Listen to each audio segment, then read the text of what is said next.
Every industry has that one guy who undercuts everyone just to win the job.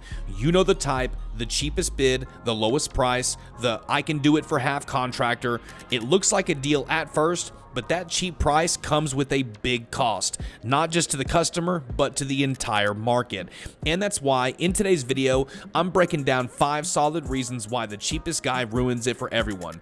By undercutting, it lowers prices, it has a negative impact on quality, and it destroys the market for everyone who's in our industry. So before you race to the bottom just to land another job, let's talk about what's really costing your business and our industry. And when it comes to someone offering prices that are way below industry standards, it doesn't just affect that one job. It starts a chain reaction. Other contractors feel pressured to match it, customers begin expecting unrealistic prices, and before long, the entire market has a downward shift. And what used to be a fair rate allowed for good materials, skilled labor, reliable work, it suddenly becomes too expensive in the customer's eyes. And that's really where the damage starts, right at the foundation of pricing and how it's perceived in our industry. And with that being said, does the cheapest guy really ruin it for us all? Be sure to stay until the end of the video to find out. But before we get to the video, if you're interested in line striping or seal coating, we've got training courses that cover how to stripe and how to seal coat. The links will be in the comment section and the description of this video. Or if you're interested in getting some in-person training and want some hands-on experience in the field, go to the second link in the comment section and the description, fill out the in-person training form, and then text me afterwards. That way we can have a conversation about getting you started. But it is an investment, so if you're not really serious about making the commitment for the in-person classes, you can always just grab the How to Stripe or the How to Seal Coat course. Subscribe, hit the notification bell icon, like the video, let's get to it. All right, reason number 1 is that it is a race to the bottom. For example, a contractor charges next to nothing, and they might grab a few quick jobs, but then afterwards disappear, and then the work falls apart. And what most people don't understand is that the cheapest guy doesn't just hurt himself. He ruins it for everyone. He ruins it for the customer, for the honest business owner, and for the reputation of the whole industry. And when someone starts competing on price, they create what economists call a race to the bottom. And if you're reading a business textbook, it is described as perfect competition, where every company tries to undercut the next one until profits are ultimately driven down to zero. It's in the principle of microeconomics. When a market reaches this stage, economic profit in the long run, it tends to disappear, which means that nobody wins. Not the business owner, not the worker, and definitely not the customer. And the problem is when prices fall too low, it changes customer perception, and people start believing that cheap price is the true value of the service. So when a professional comes in with fair pricing that covers materials, labor, insurance, overhead, customers see it as overpriced, even though it's actually sustainable and ethical. And once that mindset takes root in a local market, it is nearly impossible to reset. Take our industry, for example. If a seal coating or striping job should cost $2,000 and one guy does it for $900 just to get the work, now everyone looks too high, and eventually everyone either cuts corners to match him or loses bids to customers chasing that lowball price. In the end, quality drops, trust disappears, and the entire market suffers. All right, reason number 2, low prices force lower quality. Every business textbook teaches the same truth. You can either compete on price or you can compete on value, but it's really hard to compete with both. And there's a writer from Harvard that put it best in a book called Competitive Strategy.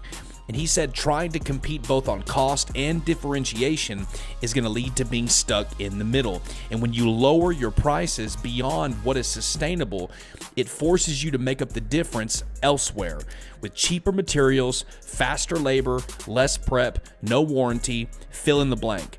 And customers may think that they're saving money up front, but ultimately what happens is that they end up paying for it later. Studies in Harvard Business Review found that customers who choose the lowest bidder are 2.5 times more likely to be dissatisfied and switch providers within 6 months.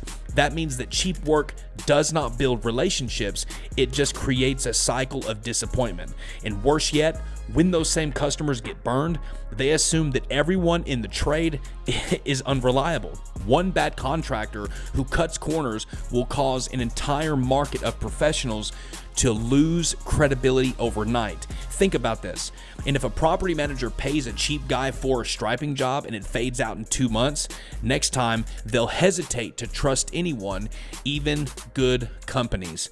And that's why lower prices force lower quality. Reason number 3, the cheapest guy can't scale. Everybody knows that if you consistently lower your prices, it's going to destroy your ability to grow. You need profit margins, that way you can reinvest back into your business. That way you're able to buy better equipment, pay reliable employees, and market your business. But when your margins disappear, you get trapped in what economists call the survival cycle, which means you're just consistently working just to keep up with bills, but you're never generating enough money to keep moving forward. Even in basic business economics, you learn what your fixed costs are, like insurance, truck payments, equipment depreciation, and they don't go away just because you charge less. For example, if you lower your price by 20%, you don't lower your fixed costs by 20%.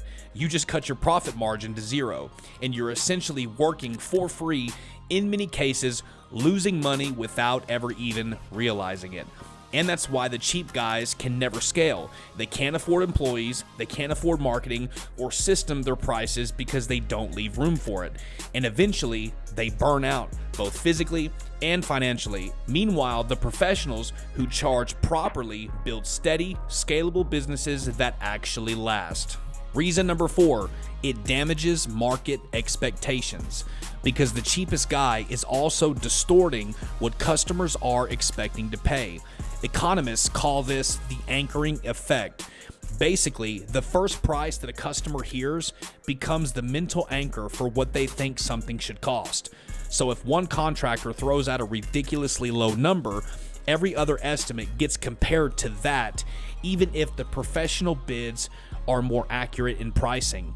And once that anchor is set, it can take years to reset the market's perception.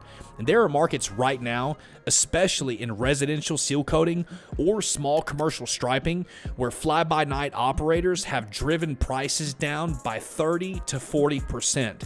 And that's not just random, it's an economic consequence of too many cheap operators creating false price anchors. And the worst part is that it creates distrust. Customers thinking that every contractor is trying to rip them off, which causes them to shop around, demand more quotes, delay decisions, and treat every professional like they're guilty until proven honest. All because one cheap guy changed the entire market's expectations. And ultimately, what happens if more people continually damage market expectations by sending off lower bids? It means every other person to get customers are going to have to continuously charge lower prices. Reason number 5, the cheapest guy can't serve or keep good customers. Remember that cheap businesses will attract cheap customers, and cheap customers do not stay loyal. A book titled Marketing Management that was written by Philip Coulter says that one of the most proven concepts is customer lifetime value, or CLV. And that's the idea that a good customer is worth far more over time than just a one-off sale. But lower price contractors never get to experience that. And it's because their clients only care about one thing: the price. When your profit margin is razor thin, you can't afford to go above and beyond. You can't offer warranties, follow-up visits, or even next day service. And what that does is it kills your reputation. And it's not that these contractors are bad people, it's just that they've priced themselves out of being able to serve the customer properly. Eventually, it creates what I call referral poisoning. And that's when a customer hires the cheapest guy, has a bad experience, and then tells everyone they know not to hire anyone in that trade again. So one bad job just doesn't lose that customer, but it kills 10 future opportunities down the line. So the next time you see someone undercutting you, remember, they're not winning. They're just destroying the very market that we all depend upon. Remember that cheap pricing does not make you competitive. it just makes you disposable. So when you price confidently, deliver professional quality, and stand by your work, you elevate not just your business, but the entire industry as a whole. Anyways, if you're new to the channel, don't forget to hit that subscribe button and that notification bell icon, and we will see you in the next video.